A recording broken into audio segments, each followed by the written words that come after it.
Section 17. Issuance of the writ in vacation.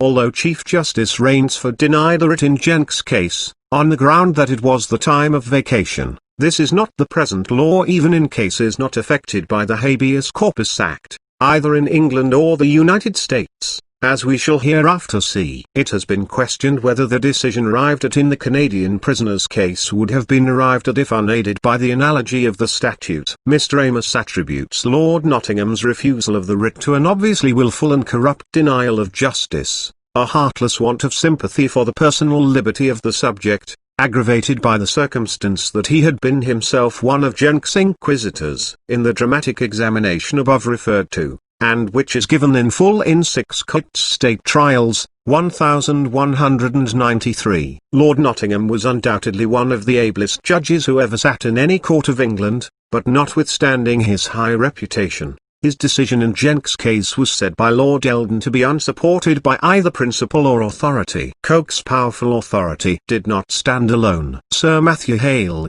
Nottingham's contemporary, wrote, "By virtue of the statute of Magna Carta, and by the very common law, a habeas corpus in criminal cases may issue out of the Chancery, but it seems regularly this should issue out of this court in the vacation time, and out of the King's Bench in the term time. The decision of Nottingham has been called a wicked judgment, a judgment which evinced the necessity of some new provision for enforcing the writ of habeas corpus in the time of vacation." In conclusion, it may be said that before the statute of 31 Car. 2, many difficulties were often experienced in obtaining a writ of habeas corpus in the times of vacation, and that irregular and arbitrary practices sprang up during such partial eclipses of justice.